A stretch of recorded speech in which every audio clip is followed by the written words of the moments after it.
My friend.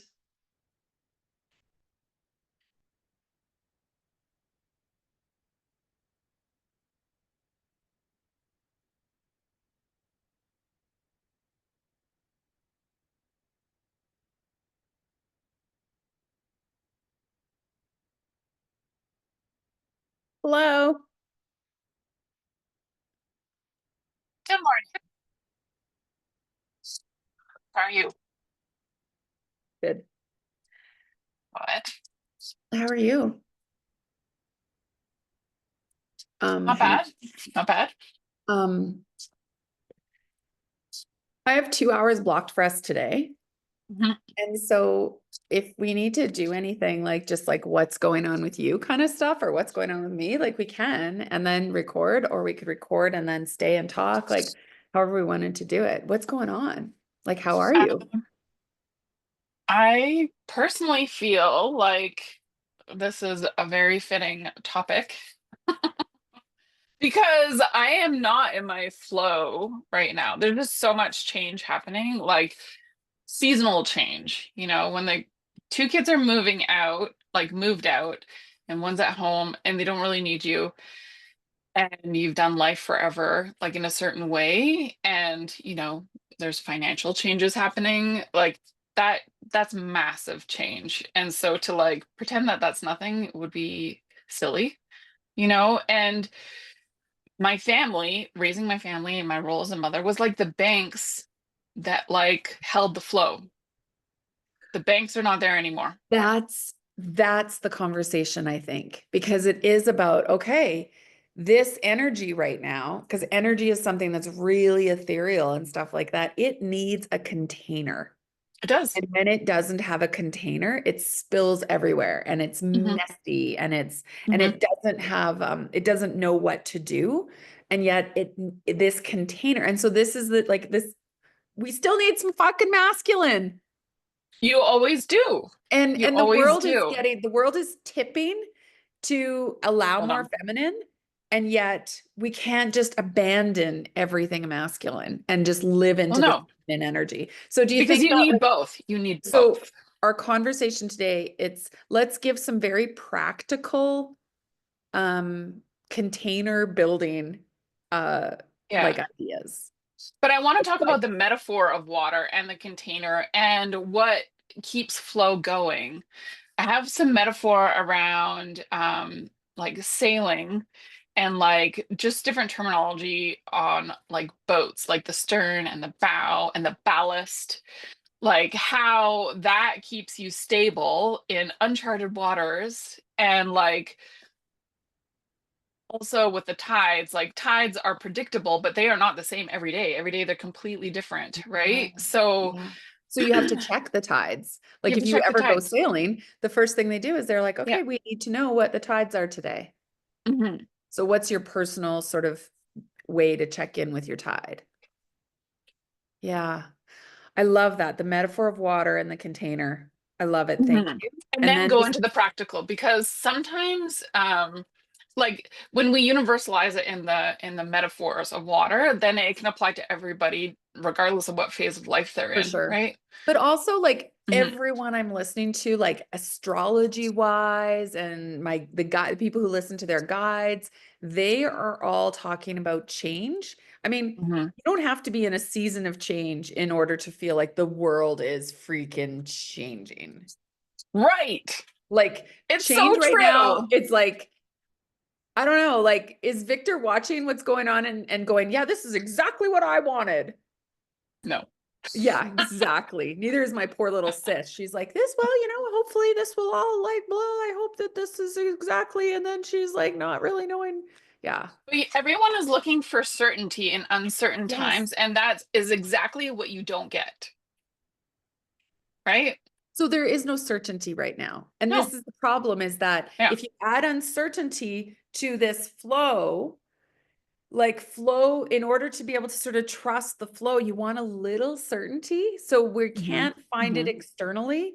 We have to go Hmm. find it internally. We have to. We have, Yeah. because those anchors, those certainty Yes. anchors, Yeah. they're not outside anymore. There's no sort of flags going, and now you Mhm, go right, and now you mhm, go left. mhm. There's no traffic cones or, flags telling you like this is the path. And this is where like our practices aren't cures.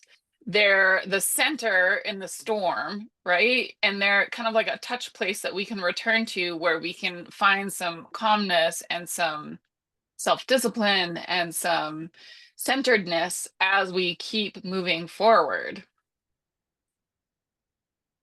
They're touchstones.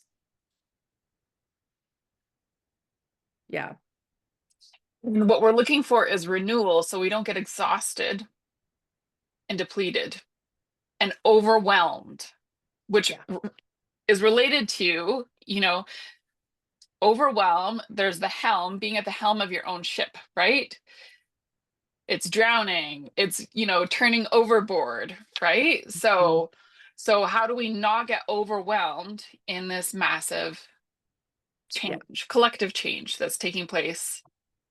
Okay, we have to start recording because this is like we're already wasting too much freaking juice Okay, on then we need the. to drop in. Yeah, We yeah. need to So, drop oh, in because sorry. we I'm can't come in still hot. recording. We can't I'm come in still hot. recording, but let's drop in. Do you want to do the drop in? Sure. Okay. Okay. All right, close your eyes and just start to feel your body get a little heavy in your chair. Let's take a nice big breath in together and let that go. Taking a few moments to arrive in our bodies.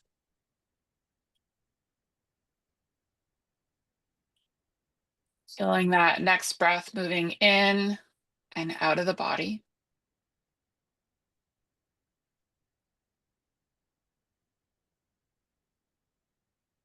Feeling your body in its physical form in your seat.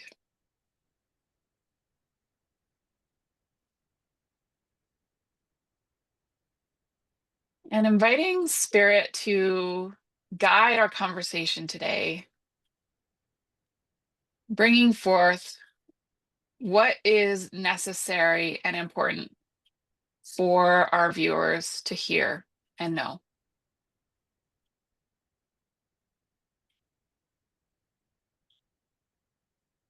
Taking another deep breath in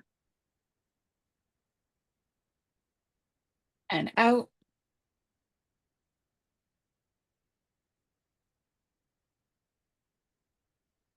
And slowly opening your eyes.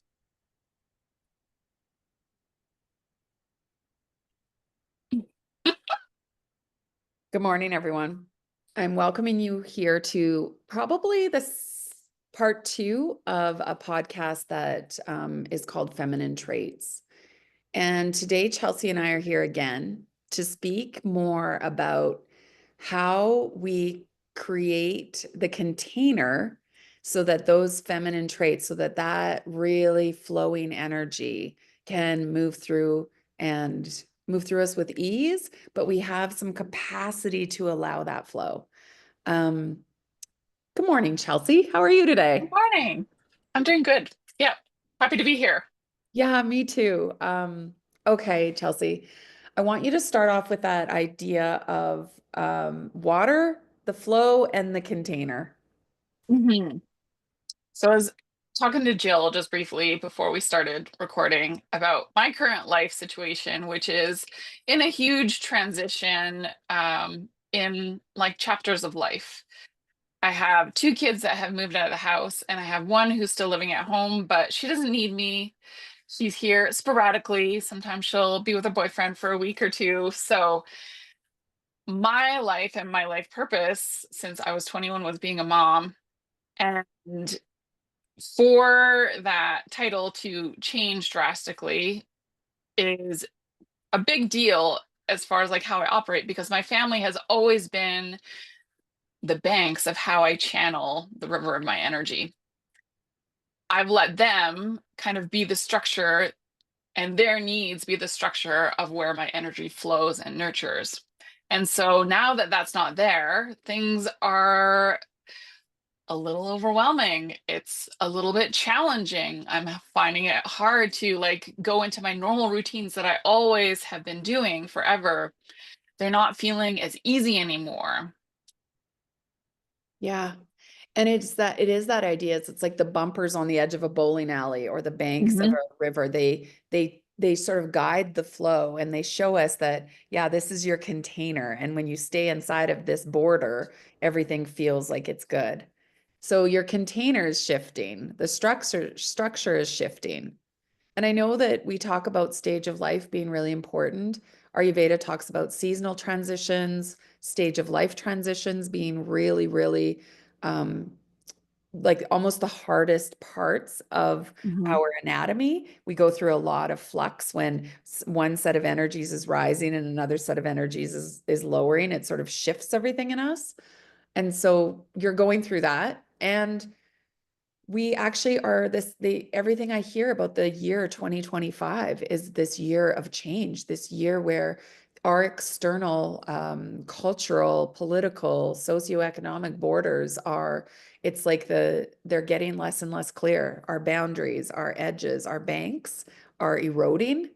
And it feels like the structure in all sort of like personally, culturally, um, like family wise, like it just world economic, like the whole world just feels like everything's getting a little bit less clear in terms of what those structures are. Well, if you look at like nature's cycles, natural disasters happen, and that's really where like the boundaries of water change, right? You have a landslide or you have a massive flood, and how the river flowed is going to flow much differently after. And these are normal parts of nature and is part of like a renewal process, even though it doesn't feel like it because it's quite destructive at the time, right?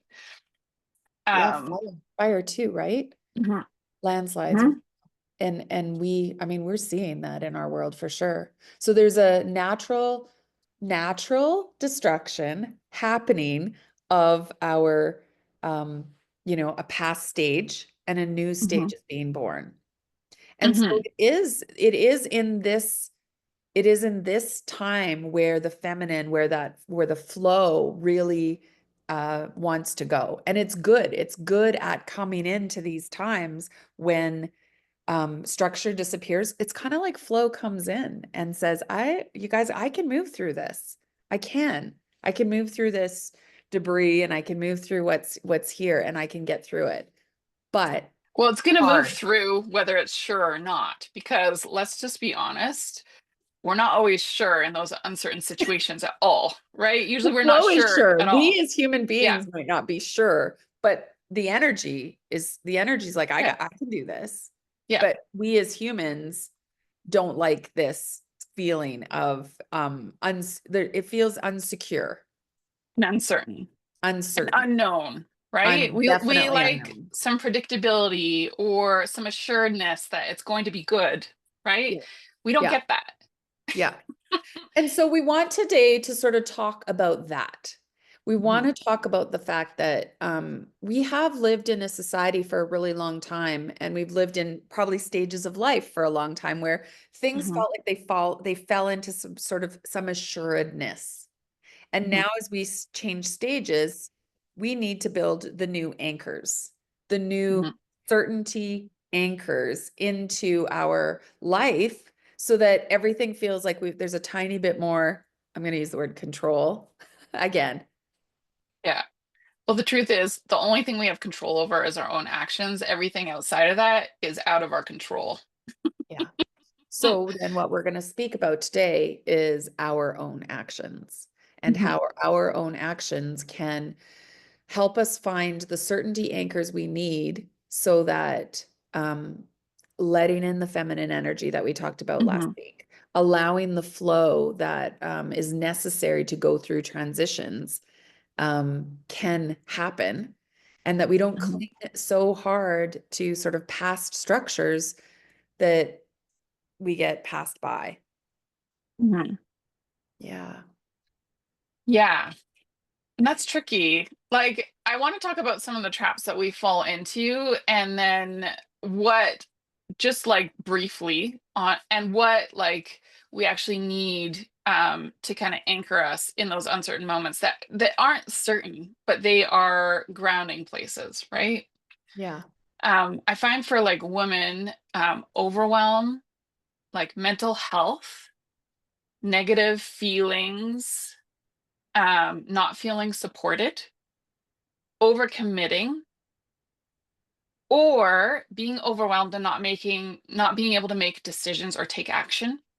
Yeah.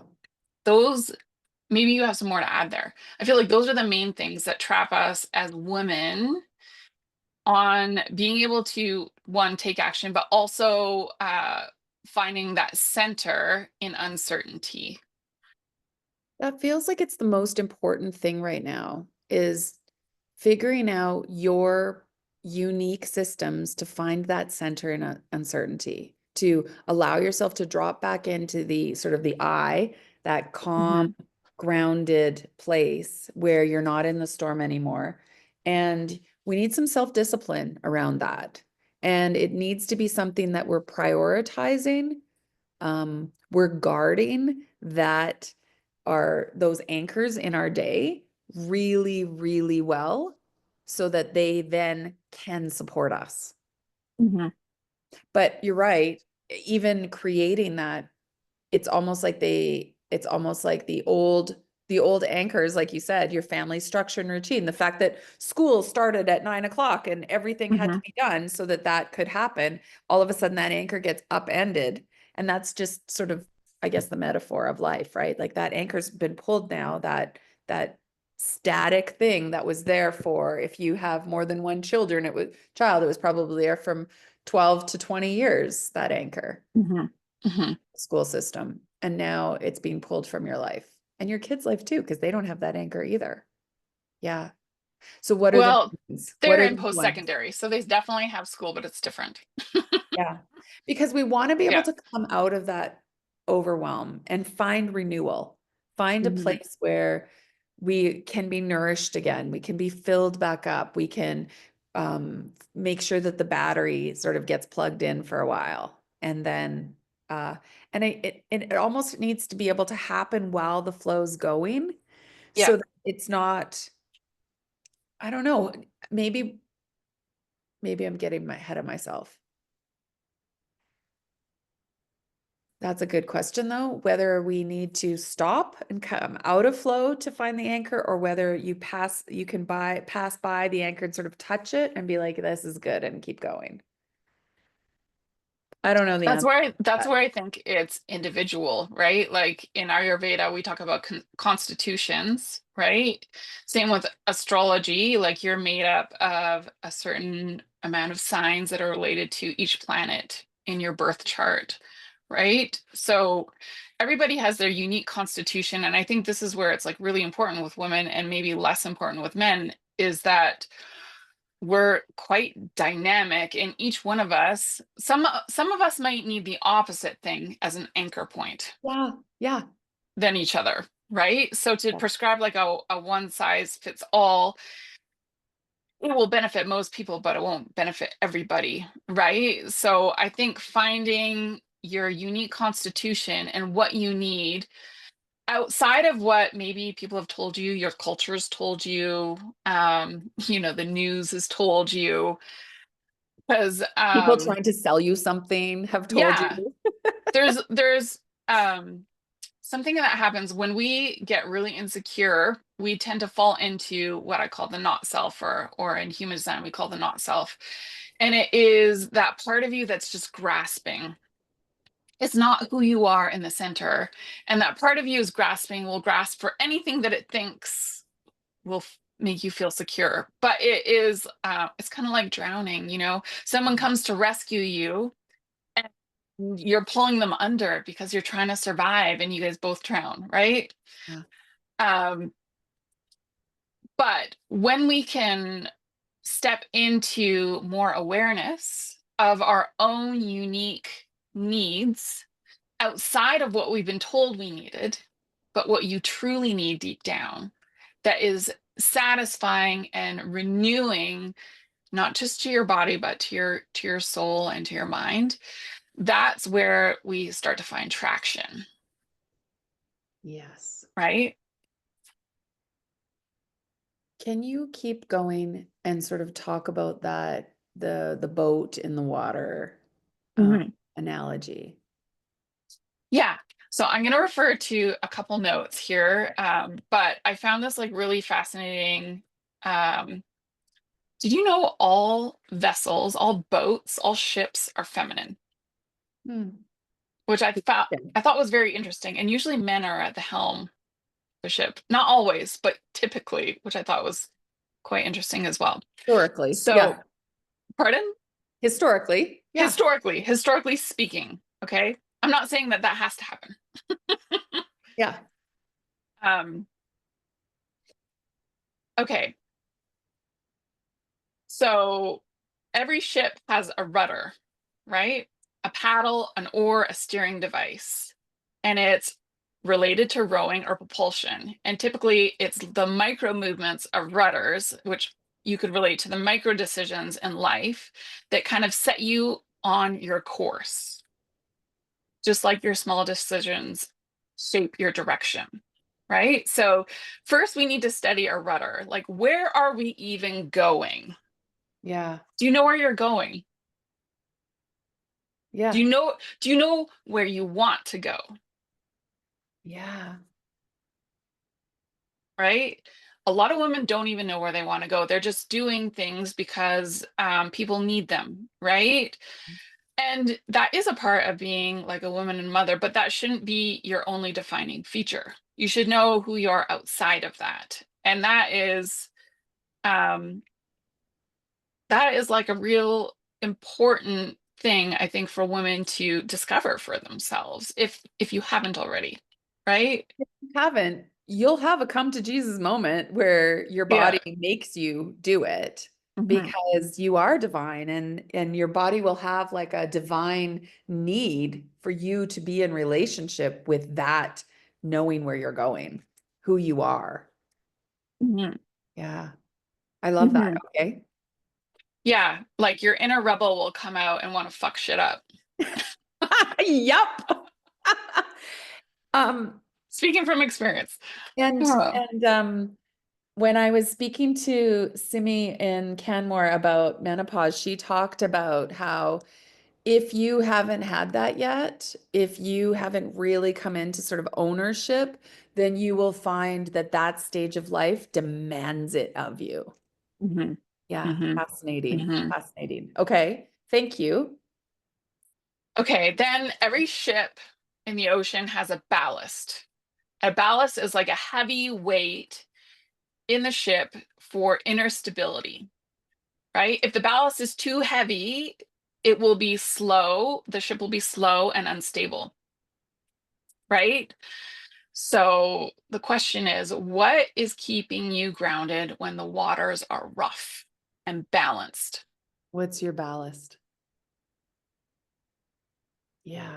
I actually have a unique, I grew up on Salt Spring Island when I was a little kid, and my dad was a sailor. And so he took me sailing the sailboat. I remember being like 4, and the winds were so strong. It was literally like the sail was parallel to the water and we were fully tipped on our side. And I thought for sure we were going to like capsize because I'm 4. Yeah. But we didn't. That is like the amazing power of a ballast, right? Where it can actually keep balance in extreme wind, in extreme waves, you know? And you're still going to be okay and you're going to make it through. And storms don't last forever. There is always an ending, right? Yeah. This is a beautiful metaphor. I love it. Yeah. Yeah.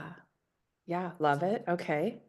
So we need to find what our weight, what weights us down. It's like that heaviness, that anchor, that Hmm. stillness, that like we use the word grounding over and over and over again. What's the grounding that's going to hold you safe? Hmm. Okay. Yes. And I feel like we should come back to these because I feel like you have Ayurvedic principles for each one of them. I kind of, yeah, well, for sure. This would be Right. the kapha, right? Like the Yeah. water might be your a little bit of the fire, a little bit of the um, the desire. the sort of like awareness and clarity and ability to transform through life, to move through life. And the ballast is probably the earth. It's the Hmm. earth, sort of like the stability, the groundedness, yeah, it's the anchor underneath us, the Hmm. foundation of it. Yeah. Both the word Okay. heat and inner stability would be used around kapha, would be used around the term, the earth element. So yeah. Hmm. Yeah. And in our like manufactured man-made world, like how much earth is there that you're tapping into every day? You know, going on walks obviously are amazing and like being Yeah. outside, but we don't do that nearly as much as our bodies need it. Well, especially when it's minus 25. Yeah. Yeah, we choose not to interact with the earth as much today. Yeah, Okay. understandably. Yeah. Okay, and then we have tides, right? The tides in the ocean are unpredictable. I shouldn't say that. They are predictable, but they're not the same every day. Every day it will rise and fall at different times. So knowing the times of the tides and, the seasons, is it like a typhoon season, right? Yeah. The tides are connected to cycles and movement.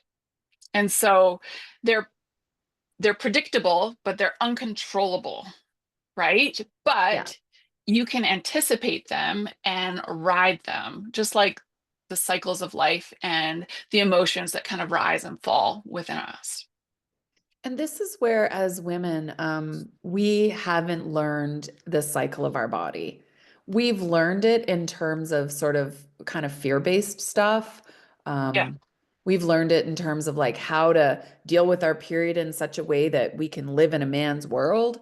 But we haven't allowed ourselves to check in with that tide, check in with that cycle to say, where am I at in the cycle today? What do I need today? How do I ride today's cycle? What is because the way a seaman can check the tide, there's a Mhm. predictability. Like you said, you can look, it's Tuesday at 4 o'clock Mhm. on this Mhm. day, and this is the part of the world I'm in. It will tell you what the tide is expected to do. You put Mhm. that then with the weather, which is external, and you have some knowledge. And as women, Mhm. that's something we need to do, is sort of check into, where am I? And I take that information and put it with the external Mhm. information. What is the environment I'm putting myself in? And Yeah. then you get to extract how you behave. What's your needs? Where are you going to sail Yeah. today?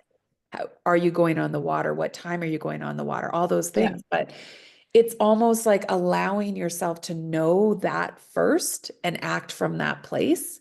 And Mhm. that's how you would do it if you were going out onto the sea. But we've Totally. been taught how to do that in our own bodies. Well, and I want to add too, like, even though you and me, we both, know a lot about this like topic and like women's cycles, even though we know, like, say, after you've menstruated, like you typically have your peak energy right after that, and then it kind of slowly goes down as the month progresses. Like following that, even though I know that is like such a challenge because culturally we've trained to be like men, like you just show up every day and you're good. Yeah. Yeah. And then let me tell you, all of a sudden your period ends. So this marker that you've just been starting to learn how Mhm.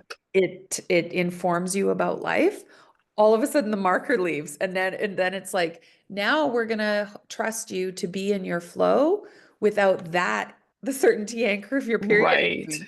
So even that Right. gets taken away from you in terms of being a certainty anchor. So the cycle's still within me, but it's not talking to me the way it's not showing me the cycle the way it used to. Yeah. Yeah. So it's almost like now I don't have the little cheat sheet book that says on Tuesday, your period's coming. I don't have the cheat sheet. On Tuesday, the tide will be 4 feet. I don't, whatever the Mhm. book is that you used to be able to look at while you had your cycle, that's not there.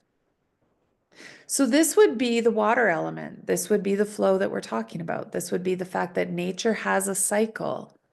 And Mhm. the more we allow ourselves to be in the rhythm with that cycle, the easier Yeah. it is to ride, the less energy we expend, because once you drop yourself in flow, that the flow will take you. If Yeah. you are working against it, if you are ignoring it, there will be times that are depleting, exhausting, and overwhelming because Hmm. you are Hmm. just, even unbeknownst to you, working against the tide. And I want to say, like, even more than just ignoring, like, ignorant, like, you just don't even know what's Yeah. happening. You're not aware or in sync with the cycles, and that's like hormonal, but that can also be like emotional and moods. It is like this, spring, summer, fall, winter, right? It's Yeah. the seasons of life. Like, cycles represent so many different things. And energetically, I want to say that we are starting to not have a choice about being tuned into it. So I think Mhm. more and more we are feeling it, but feeling it and having being able to translate that in understanding and action are two different Mhm. things. Because I do think that there is a rise of our awareness around that cycle Mhm. because we've been auto trained to not sort of pay attention to it. But Yeah. but innately it's coming in that our body's demanding our attention of it. And we are feeling that overwhelm of that energy demanding that attention because we don't have an ability to translate it into action. Mhm. Yeah. Oh, the tides are predictable but changing. Mhm. Yeah, they are. Yeah. So if we keep running with the ship's metaphor, I have a couple more to add as far as like navigation goes. So there is a keel on the bottom of a boat, which is like a long structural beam that runs along the bottom of a ship, ensuring stability as well. And so this is called the ship's backbone. It's the base and the foundation. It prevents the ship from tipping over, like strong values and integrity that keep a person steady. Even keel means stability and balance. And without a keel, a ship is easily thrown off course. It just kind of floats away, right? Just as a lack of core beliefs leads to instability. Or if you don't have a backbone, like you just don't have enough of a fight in you to, advocate for yourself or serve what's best for yourself and others, in your inner circle. It's setting boundaries. This Setting one is boundaries. This one is And strong boundaries. It's letting yourself hold a boundary where you can be in loving, compassionate relationship with the other people, with the yeah. people around you, but also yourself, so that you're not letting your own boundaries be just crossed all over. Yeah. And I believe it also relates to equanimity, where regardless if something is good or bad, like you have a neutral uh, reaction or relationship with that thing, right? Which is really hard for anyone. Equanimity is really hard to embody, but once you can even just do it, for a moment, it allows you to traverse landscapes that you wouldn't be able to before because it would be too overwhelming, right? Yeah, because we do have this innate need, and this comes down to that ability to want safety and structure and control. We Mhm. want to label everything good and bad. This is good, this is Yeah, bad, this is good, this is bad. And we always want to sort of be yeah, like putting a label, putting things on one side or the other and sorting through life like that. But that equanimity asks us not to label. It asks us to yeah. show up neutral. Can we Mhm. be in a place where we don't have to label this good or bad? We don't have to make it in flash judgment, and that then gives Yeah, us this new opportunity to make new choices accordingly. accordingly. Yeah.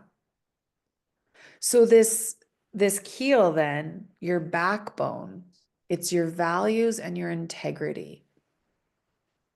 So this comes into sort of, is this that intuitive place? Is this like, are we talking now sort of air and ether? Like that really like it's the inner knowing that must be followed. It's the inner knowing and being able to find the strength in that inner knowing.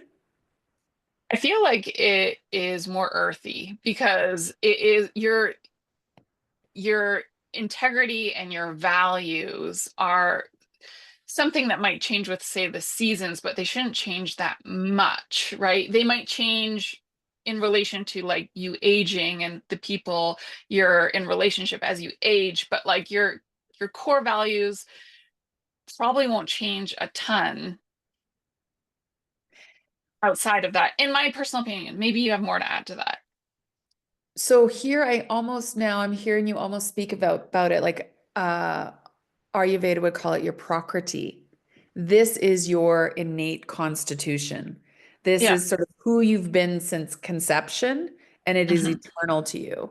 Hmm. And when you use that as a guidepost Hmm. for who you are in life and you live life from that core, but this is freaking hard. Like now we're It's talking hard. It's this hard. now we're talking like big level stuff. Like to it's almost like the life of a yogi is to be able to live in authenticity to that core value system, to that core eternal, beautiful, dynamic being that you were gifted here to be.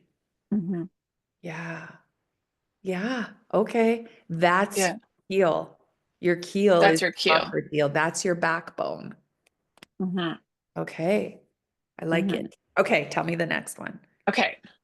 So then we have the front of the ship, which is the bow, and it faces the direction that you're heading, new journeys, challenges, the unknown, uncharted waters. And then we have the stern, the back of the ship, which represents past experiences, wisdom, and what you leave behind. And traditionally, a captain stands at the stern. And I think when you think of stern, like I think of like a stern parent, who's like disciplining a child, like they're firm in their discipline, right? But it's for a good reason, typically, right? So the captain is always looking ahead while being aware of the past. So looking ahead towards the bow, being aware of the past, the stern, which keeps a balanced perspective, Cool. right? The ship cuts through resistance at the bow, like facing fears head on. The stern ripples in the water, leaving an impact as we move through life, the impact of our choices. And I want you to look at this with the lens of equanimity. We're not looking at it as good or bad, it's just an experience, right? Because we demonize things too much and it makes us get stuck, right? But the Yeah. ship is always moving, Yeah. right? So Unless you're in the doldrums. it's almost now like if I'm applying that Ayurveda yoga lens, I feel like now it's almost like we're talking about breath. Like the ship is in this present moment Hmm. and there's this inhale of the bow and this possible exhale of the stern, like the stern, it's maybe opposite. I'd have to think that through a little bit, but it is this idea of the allowing and the letting Hmm. go, Yep. the moving Yes. forward and the releasing, Hmm. but an Hmm. awareness Hmm. of both. Like you're saying, that captain, maybe the captain is the breath. The captain is Hmm. the one that's watching the bow. Captain's the witness. The captain is the witness. Yeah. Allowing himself to be the witness because he can't control very much of Hmm. it. He might be able to change the rudder a little bit, Hmm. but other than that, he's trusting the keel, he's Yeah. trusting the ballast, he's watching the bow, and he knows was going on at the stern. Hmm. Hmm. And all he's got for tools are his rudders. Hmm. And Hmm. other than that, he's navigating through what life's given him. Hmm. But he's built the boat. So he's trusting the boat, Right. the actual full piece. He knows that so that is the boat like us, our bodies. Yes. It's the vessel. Our bodies are the vessel. Our bodies are the vessel. And so our bodies are moving through this water. And really, what we've got the witness of the captain. We've got a little bit of rudder. Our keel needs to be strong. The Hmm. ballast needs to be balanced and equal and supportive of the structure. Hmm. Wow. And that's how flow moves. Mhm.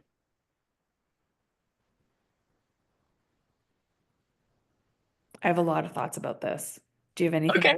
Do you have more that you want to Oh, of wrap course. up the metaphor for I us? have, I have, I have more, but I feel like as far as navigating like oceans, this is it, right? This So is the bow and the stern is balancing that forward vision and past wisdom. I do feel like the captain isn't just the witness, like it is also like your autonomy as well, because he's making the decisions, right? So he, she, they. yeah, yeah. um, But that captain needs incredible self-discipline. yeah. And that captain needs to really hold himself accountable so that this boat can go where it needs to go. Hmm. Yeah. Hmm. And I think that's the piece right now that's really striking me in terms of that self-responsibility, that autonomy, that sovereignty, because no one else is going to get this boat through the ocean. No. Some other boat can't do it. Uh, the people who can contact you on the radio can't do it. Yeah. Uh, a book that you read 20 years ago can't do it. Like Yeah. uh, Totally. there's no one else has the ability except Hmm. you. And I think that's where we are in society right now is that we have to stop looking external for answers and we have to Hmm. start standing on our own 2 feet and saying, this Yeah. is my boat, baby. I'm That's the right. I'm the captain of it. Yeah. Yeah. Exactly.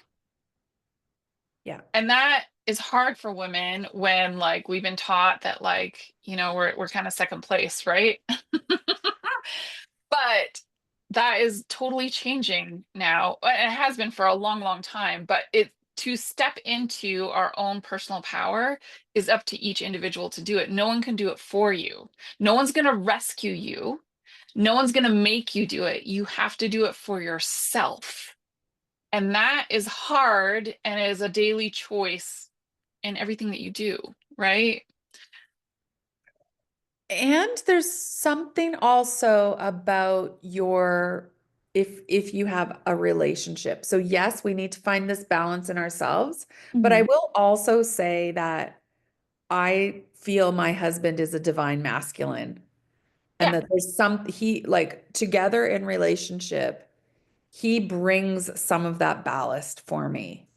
absolutely. And that like I want to say that his our union gives me ballast and our Yes. union yeah, like I feel like as a dual, we create the keel together and that there is something. I mean, I even the day we had yesterday, I just think of the ways that he sort of just created this foundation under our day that felt really weighty and stable, which Hmm. I love about that. And I think the more him and I trust each other, and I mean, we've been married almost 30 years. That's a process of learning that balance. There Hmm. is something to be said about kind of that key partner relationship too, that where the feminine masculine balance finds its equanimity as well. Yeah. I want to say like not all women have that, and I think it's amazing that you have that, and that is like a high ideal that we all reach for, Yeah. right? Yeah. And I feel like I have that in my life too. But I think a question that women need to ask themselves are the relationships in my life, the masculine ones especially, but all relationships, do they have that ballast, or is there an imbalance where you're more of the ballast or you're all of the ballast, right? Ah, Because right. there is give and take in their seasons, right? Sometimes I'm more of the ballast, and Oh, then sometimes he's more of the ballast, and that's part of natural flow, right? But there's some give and take, there's reciprocity, right? If you're only the only one providing ballast, that is imbalance, and it will lead to burnout, overwhelm, and like trying to be overly self-sufficient. right? And I do think that this has been the messaging. We haven't been given very good messaging about how to be in how to be in a relationship that is like this. Yeah. We haven't been. And so I do think that it's a messy process trying to figure it out because we've never been given this model of what relationship looks like. Yeah. The Or model, even proper communication, yes. right? To Yeah. restore the balance. Yeah, like the way that they would talk about it and the way it's sort of like the man is the provider, the woman is the homemaker. And that's the last time we've had any sort of model where we've been able to see this is the masculine, this is the feminine, but it was very concrete and divided and unspecific and no longer serves us in this age. Hmm. Yeah. Hmm. Okay.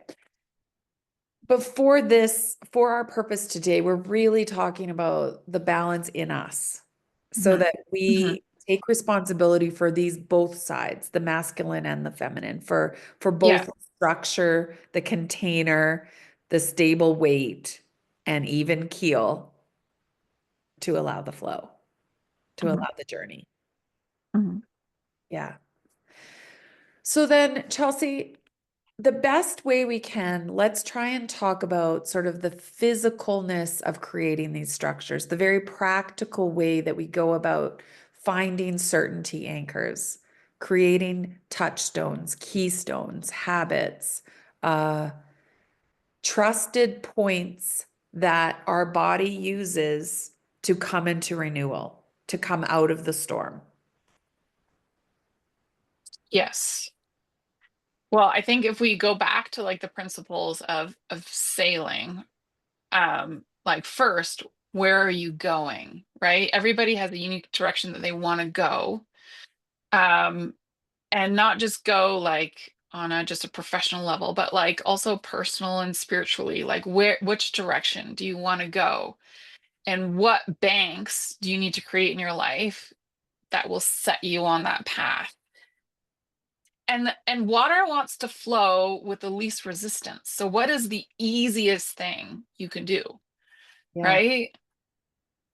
For me personally, I need to work out every day. And it could be a gentle workout or it could be a really hard workout. Like my body is prone to like pains and headaches. So I have to really listen to my body. If I'm feeling like a headachy day, we need to like tone it way back. But if I'm feeling great, like a good hard workout is amazing for me, right? Yeah. And you have a pitta constitution, so that makes sense. Like the pitta Mhm. likes a little bit of sweat, a little bit of venting of that heat, and it likes to be in heat. I go back obviously to Ayurveda's and the 10 habits that I feel like up level your life the most. Mhm. So I start right with almost bringing yourself into how you eat. Like, what's your eating Mhm. cycle?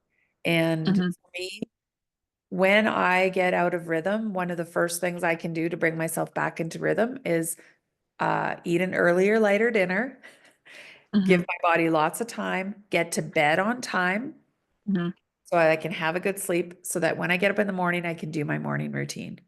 And when Mhm. I can allow that, when I can do that, I put myself back into rhythm, into Mhm. nature's rhythm, Mhm. because my digestion then can do its nighttime clean Mhm. where it gets to sort of go into all the pores and nooks and crannies and get rid of stuff so that the morning I can feel renewed again. So Mhm. my fastest path into renewal is I'm not going to say it's to fast because I'm not a person who fasts for like hours and hours and hours and hours, but I will fast for 15 hours. And Mhm. is if I'm not in that 15-hour fast cycle, things can get messy and gunked up and clogged and feel like it's like my body's not serving me well. Put Yeah. myself back into a 15-hour fast. My sleep gets back on cycle. I'm waking up in the mornings, ready to go with energy, and my morning routine sets off my day. Yeah. Those are really three habits, but Mhm. they are Mhm. they're sort of foundational to circadian Yeah. rhythm. Yeah. I I remember working with you like a few years ago, and you showed me a chart, an Ayurvedic chart of when people eat late and also stay up late and how they get like this second wind, which I am more of a night person. And that like chart has really stuck with me on how it really fucks up with your circadian rhythm. Yeah. Oh, Yeah, the same way a baby has like this yeah, window when you know you have little kids, this baby has this window of opportunity. If I get the baby to bed during the window of yeah, opportunity, I'm so lucky. And we are like that too. If we don't go to bed during our window of opportunity, the pit of fire comes in and we hmm, get our second wind, and all of a sudden we're ready to go. And we don't want to go to bed now. Now we're going to clean the house or answer emails or yeah, I don't know. Usually you're doing something like kind of like busy work. yeah, yeah, Um, and when that happens, all we've done is we've sacrificed that night's cleaning because the pit mm, of fire comes in to do the night shift, the night cleaning, and it shows up and it's like, oh, there's still people cooking in this kitchen. There's still activity happening here. And it just sort of turns around and leaves and says, I'll come back again tomorrow. right, So we can sacrifice that occasionally to, right, and if our constitution is strong enough, we can sacrifice that and, um, you know, you can get away with it. It's sort of like if you don't clean the kitchen one night and you right. come back tomorrow, it's not really that messy. You'll be fine. But if But you if do it that every happens day, repeatedly, night after night after night, that sort of after dinner kitchen clean never happens, then eventually you're walking into a disaster and there's mold and there's residue and it's stinky and it just doesn't yeah, work. So allowing your body to sort of capitalize on what nature does innately, in order to do that, your responsibility is to get yourself to bed on time. right. And I Yeah. think you could label that as like stagnant water, right? When water stagnates, there's lots of like creepy critters in that water and it's a little bit funk and it can make you really sick. It can be toxic, right? Yes. And you don't want that floating around all day. No. So when you get to experience that nighttime clean, what happens then is in the morning, it's like your body has overnight swept up everything and Mhm. there's just a big garbage bag. Everything's got put into one garbage bag and hopefully your morning poop takes it Yep. out the garbage.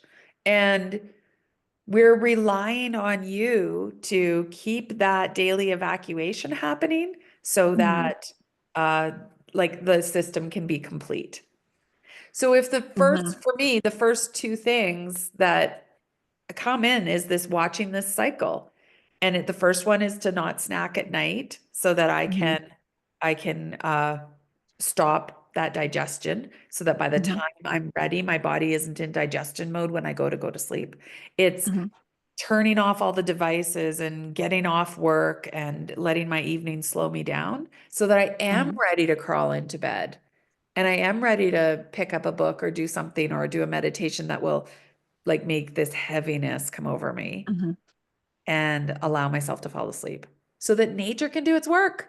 So that when the Hmm. pit fires of night turn on, that night cleaning can just happen because this is how when we fall into nature's rhythm, we are allowing uh these qualities of nature to serve us, to Hmm. keep us renewed, to keep us nourished, to keep us clean. Yeah. Then I think it's important to talk about like mind. So there's like the physical body, but then there's like the energetic body, right?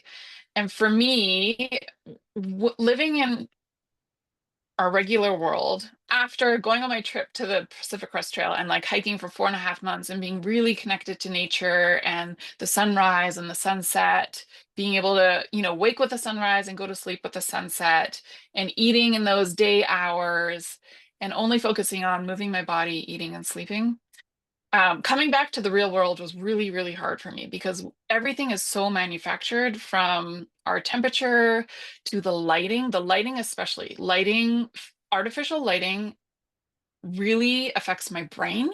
my ability to concentrate, and I am really prone to headaches from artificial lighting and just all the man-made stuff. So for me, like energetic cleaning is really important for me, or I get like a buildup of, I don't even know what it is because I don't know. Like EMFs, I'm not sure, right? Yeah. Yeah. So for Ayurveda just calls me, it ama. It's just gunk. yeah, Ama. it's Ama. it's it's gunk. Gunk. Um, Yeah. so for me, um doing like chanting or like humming, there's a humming meditation where it's called like buzzing bee meditation, where you basically you put two fingers over your eyes, two around your mouth, and you plug your ears with your thumbs, and you just take a big breath in and you hum until all the air is out. And for me, you just really feel that in the vibration of your head, and it sounds exactly what it sounds like. It sounds like a buzzing bee, Yeah. but it is a really calming vibration. You can feel it through your whole head and body, and it stops your brain from ruminating. Like I have a little hyperactive brain in our man-made world. In nature, it's like really balanced and calm Yeah. in those cycles. But even in our manufactured homes with like regulated temperature, like our body isn't stressed enough, I think, in a physical way through temperature and through exertion. So like things get built up inside. And so I find that really helps. And same with like singing or just regular meditation. Like my body needs something where it can feel grounded and return back to that like nature state of neutrality. So I think you've just brought up something really important is that we've developed some beautiful creature comforts, right? I Mhm, love the fact that I don't have to, my body doesn't have to be stressed enough to deal with minus 25 outside today. I love the fact that I can turn on a light and read even when it's dark outside. Um, but it also means that we have stepped away from that rhythm that, mhm, like you said, if you when you were on the trail for 5 months, 4.5 months, whatever you had to be in rhythm. There was no mhm, choice. And you mhm, fell into it with ease and it supported you with ease. mhm. So I guess one recommendation we could give people is like go live on the land. Go because the land will bring you into rhythm. It will demand Yeah, that you come into rhythm and you will. You'll fall into rhythm because the yeah. land, nature demands it. Nature demands it. And if you're not willing to give up your home and your creature comforts and you know your furnace and your running water and your lights, then you have a responsibility to stay aligned with nature's rhythms because just because you found the creature comforts doesn't mean those still aren't laws that your body has to, that your body, Totally. yeah. Mhm. And if you want to get connected to the land, start with like a night or 2 nights, go camping or something like that in the nice weather of summer, or a Try backpacking with trip. me on our yoga retreat. Yeah. Yeah, Yeah. yeah. Yeah, because there is ways that, and maybe you can't do that every day, but there is those new moon nights where you can go out and bathe under the stars, the full moon nights where you go out and bathe under the full moon. The sunrises, the sunsets are stunning in our part of the world. And I mean, the beautiful thing about winter is that you don't have to get up at 4 in the morning to experience the sunrise. Hmm. Yeah. Hmm. And they are truly miracles. Like sunrise and sunset are miracles, and they are a sight to behold every time. Yes. And there, if we give a little bit of witness, a little bit of honor to the start and this end of our day, finding a morning routine, finding an evening routine, and exactly what you said about the tides, that routine needs to be predictable but changing. Your Mhm, body needs to know how it starts its day and how it ends its day. And mhm, there needs to be some predictability to it, but it doesn't have to be the same. It's not like giving yourself some sort of checklist that you have to do this, this, this, this, and this. But Mhm. something around allowing No. the Yeah. flow of the day, the morning and the night are your banks. They're the banks of your day. And if And you what are your create beautiful banks, then your body will start to allow the flow in the day. and what are your bare minimums too? Like sometimes we think we need to do these elaborate routines and it's just not sustainable. It takes way too much time. So like if you are in a rush day, what are your bare minimums that take the least amount of time to do where they anchor you both in the morning and in the evening? Yeah. And my questions for you, I would have 5 questions about your morning routine. And I would say, what time? What time Mhm. do you need to rise so that there's not a sense of urgency around your morning? So that you can rise with a little bit of like, you can still have a deep breath. Um, Mhm. I want to know how you're going to hydrate because Mhm. hydration is essential for that evacuation to happen, for that garbage to Mhm. get taken out. So I want to know what your hydration plan is. I want to know what your movement plan is because there's breath that needs to get into this body to invigorate it for the day, to start the fire of digestion, to just get things going. What's the Mhm. movement? I want to know your plan for connection, that plan Mhm. for just dropping in to touch that keel.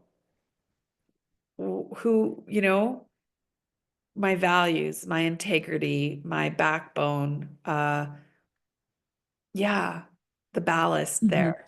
My Mhm. connection to me, my connection to divine, my connection to my purpose for this day.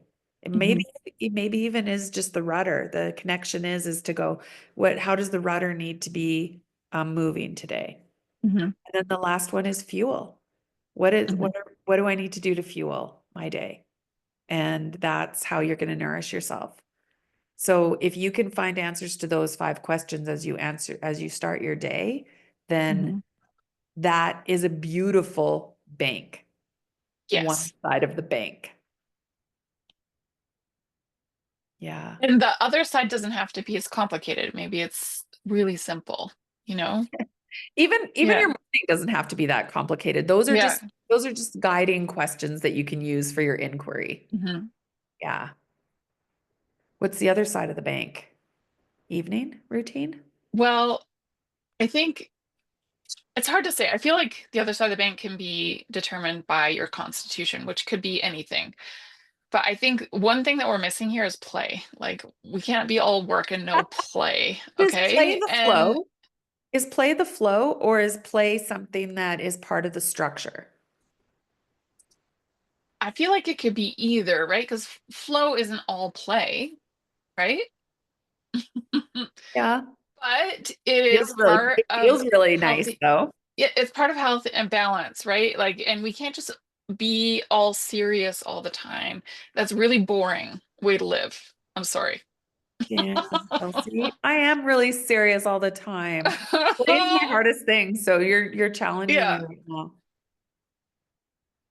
Keep But going. it shouldn't be, right? Like for kids, play comes very natural, right? And we just been learned out of it because productivity has become more important. And that is not everything we were meant to be. We were not meant to just be productive beings. We are meant to live and be in community with other people and play and have some creativity. And creativity is unique to each individual. Maybe it's cooking a meal, maybe it is like painting, poetry. Like everybody is so unique in what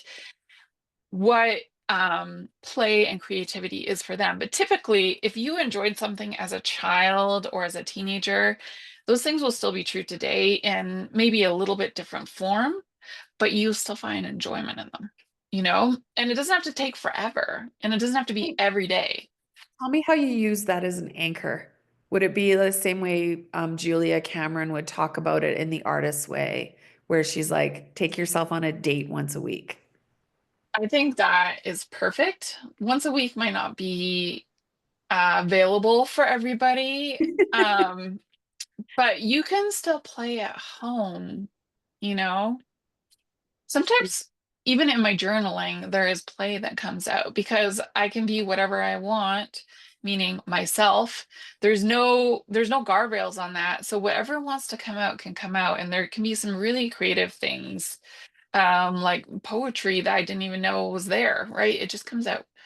Or like sometimes singing is fun for me. You don't have to do a performance. You can just literally sing anywhere, you know? Yeah, It and that's doesn't have to true. be a big production. You don't have to be like, I am going to do this thing for XYZ time and then I'm done and I did my play. That's not really play. So What is that it's almost for structured? me, the way I'm hearing this is that it can be a shift in your intention. So Yeah. instead of coming into my kitchen with this like sort of like, oh, I have to make dinner, I Yeah. could I could turn on some music, like make it loud, sing a song, and I could play in my creation of my meal rather Yeah. than I could just Totally. was changing my intention. Yeah, exactly. Yeah. This is where it's more open, an open container and individual, really individual, right? Maybe Yeah. it's you just like playing with your cat. Like, I think this is why it gets hard is because we want a prescription. We want a mm, process. We want steps. And yet everything you and I talk about is about you need to find your step, your process, your anchor, and they're not these things that are exactly the same in every body or for every yeah, person. What is then essential is that you figure it out. That the you, discovery process. yeah, you figure out what you need. And in order to figure out what you need, figure out what you need to figure that out. So sometimes it is being part of a community. Sometimes it is like taking a course. Sometimes, like for me, I feel like I always am looking for a mentor. I'm always looking Mhm, for something that is going to feed my pit of fire, like a good juicy log to put on the yeah. fire. And that's part of my certainty anchor. Mhm, What communities I'm a part of, what information I'm choosing to consume. And when I mhm. know that, those give me some of my banks as well. Yeah. I Yeah. think there's so many different samples that you can offer to people that could fit their needs and their banks, right? But ultimately, it's up to every person to decide and feel what is right for them. And it can be an experiment, and it should be an experiment. Try different things, see what works. And Jill, like your morning routine template is, I don't know, pretty perfect. It's a pretty good one size fits all. But again, it's going to be a little bit individual to everybody who who wants to use it. And Yeah. and Yeah. that's where I think your year of you is absolutely amazing. I've been a participant in past years, and you're really good at having this like structure, but allowing each person to fill in that block with something that serves them uniquely, and not just this like everybody has to do everything the same for this amount of time. And if you didn't, you're bad. Yeah. And the second thing I'd like to add to that is you're really good at getting women out of their all or nothing mentality. Yeah. It's essential.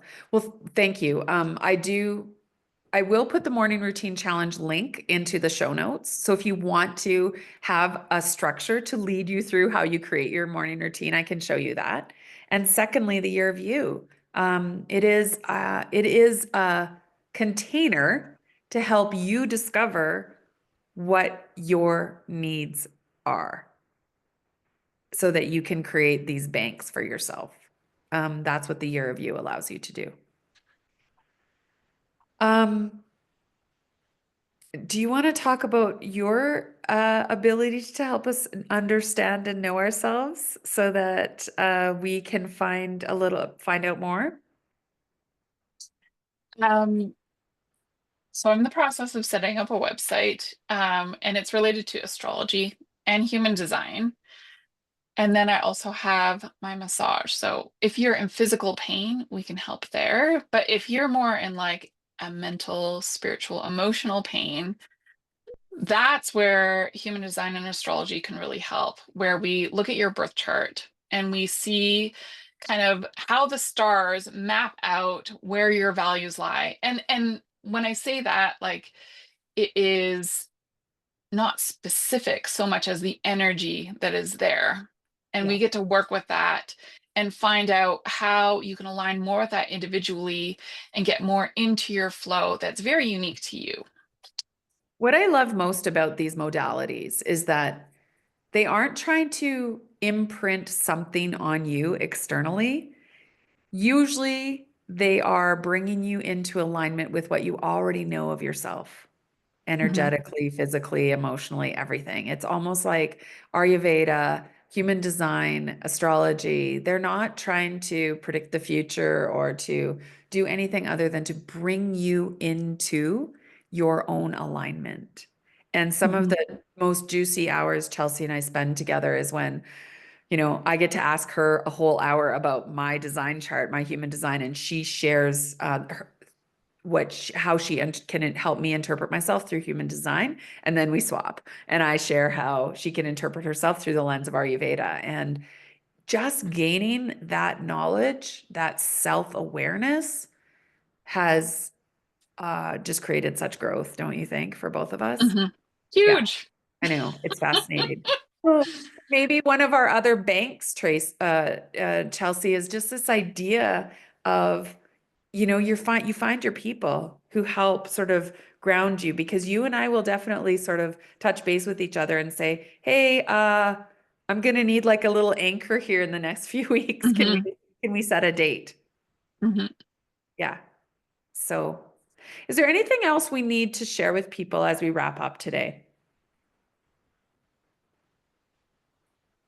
I think I think just to reiterate everything as a whole, think we're in a little bit overwhelming times and there is a lot of change happening. But if you can just anchor into those places just for a moment, for a minute, for 5 minutes a day, where you feel a place of calm and peace, it can really renew you in like the smallest way and keep you going, even though you might not know exactly where you're going. But if you can kind of guide the direction of where you want to go, that's all that really matters in the end. And it doesn't have to be super complicated. We can start with really like the most simplest of intentions and you can get places and you can go far. Agreed. In the year of you, we get people to start asking the question whenever they notice whenever they notice that there's like, that disturbed energy in them. Hmm. You just take a breath and you say, what do I need right now? And you Hmm. have this mini conversation with yourself. And you don't find the should answer of like, you should, like as soon as you hear that voice, like say thank you, see if you can hear a deeper voice and wait till your body tells you its answer. Because it's often 30-second to 5-minute solution that your body is asking you for. It might be Hmm. it might be temperature control, it might be thirst, it might be a moment outside, it might be uh yeah, connection, it might be a bid for finding out the answer to a question. It can be anything, but it can also be a moment where you put your fingers over your eyes, your fingers over your mouth, you plug your ears with your thumbs and you hum. Hmm. Honestly, it can be that easy, can't it? It can. Yeah. Yeah. But we want you to have a tool belt of certainty anchors, of practices, rituals, habits, routines. And those guideposts, touchstones, keystones, whatever you need to call them, they change. And every once in a while, one of them sort of it's no longer helpful. You need a new one, or it breaks and it falls Mhm. apart and you need to fix it and put it back in place. Yeah, so you need to work with what's resonant with you now. Yeah, absolutely. Oh my gosh. Okay, I'm just going to take a nice deep breath now and tell you how much I appreciate being able to download this information together with you. Yeah.